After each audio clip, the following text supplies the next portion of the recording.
want to stay on the air. You want to keep things going. Just look what they did to Tucker Carlson, who was the #1 guy on television.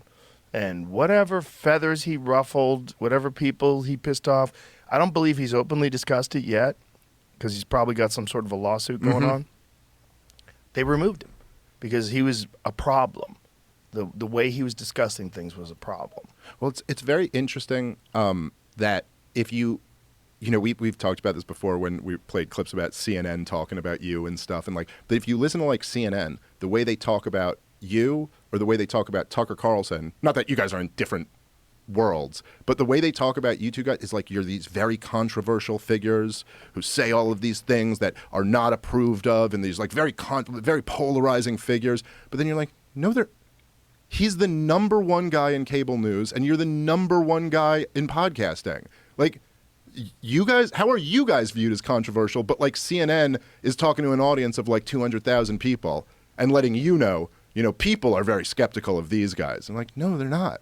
These are the most popular figures, and it's because people can at least smell that you're not bullshitting them the way these guys are. Right. And that was always one of the things that I really appreciated about Tucker, was that he would break with the Republican Party and have a completely different view from them. He would break with everyone else on the network, which is that's so unheard of today. Yeah. In MSNBC, if you look down the whole lineup, at CNN, if you look down the whole lineup, you cannot point to one host who has a drastically different opinion on an issue that matters than the hour before them and the hour before them. Right. But if you look at the daytime at Fox News, where they were on the war in Ukraine versus where Tucker was, or where they were on lockdowns versus where Tucker was, is a night and day difference. Yeah. And so, of course, they removed the one interesting guy.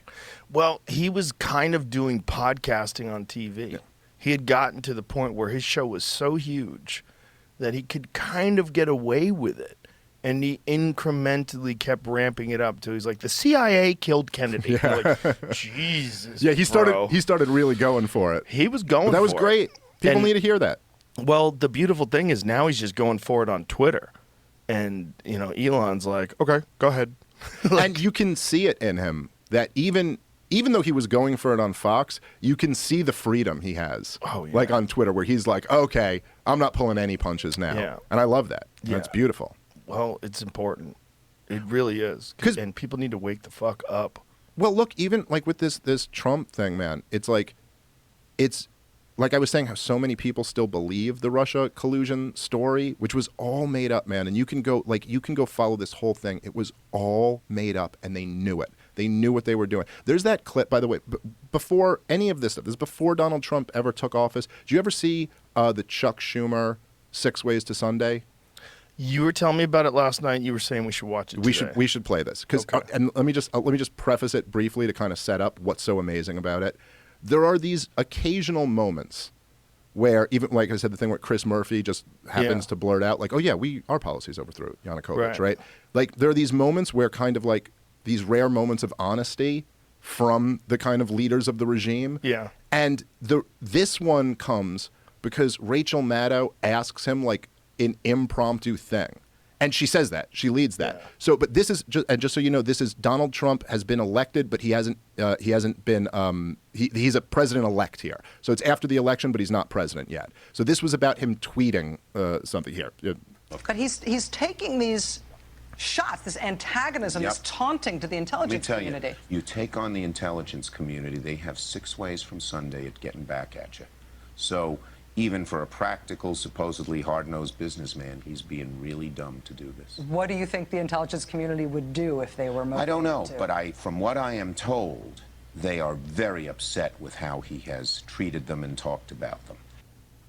So, and what happened right before that is that Rachel Maddow goes, she goes, all right, I'm sorry to put you on the spot here, but Donald Trump just tweeted this thing about the intelligence community. Any thoughts on that? So it's not like he was prepared for this. Right. The most powerful senator in America, his initial gut reaction was like, well, dude, you're taking on the intelligence. I mean, you want to go up against the CIA? You think you're going to win that fight? Yeah. They're going to get you.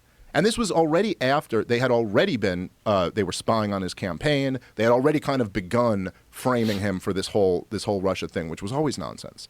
Now it started with, the Steele dossier and all that stuff. And then they were spying on Carter Page, who was like a pretty low-level advisor in Donald Trump's campaign, and the allegation was that the Russians had offered him a huge stake in like one of their biggest energy companies if he could get Donald Trump to remove all of the sanctions that we had at the time on Russia, which on the face of it made no sense. Because he's like a low-level advisor on the campaign. Now, he's not even in the administration. Was this based on intercepted emails? No, this was based off the Steele dossier, which was opposition research that Hillary Clinton had funded, where she hired this British spy to go like dig up dirt on Donald Trump.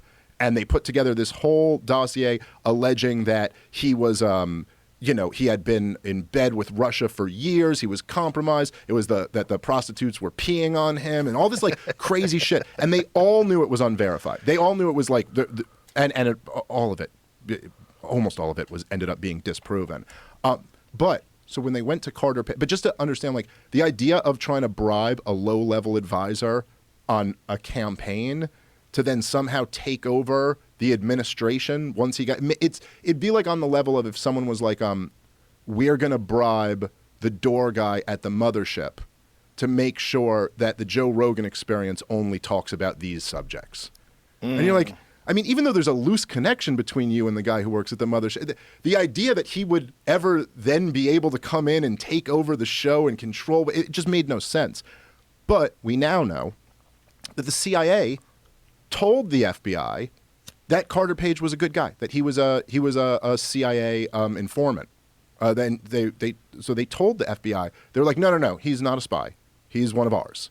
So just lay off. And then the FBI lied about that on the FISA application. And this was the only guy who went down for the frame job was this one FBI lawyer for misrepresenting what the CIA said. So basically,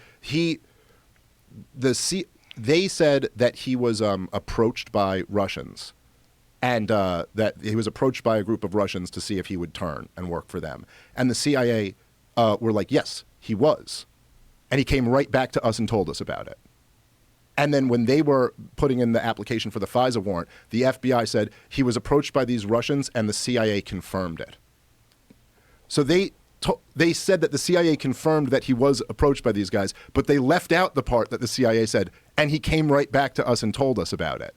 So that one guy was the only guy who got charged. Did he get... Because it was no jail time, but he did get charged. Carter Page got charged? No, the FBI agent the FBI lawyer who lied on the application. Oh, interesting. Carter Page, they had 3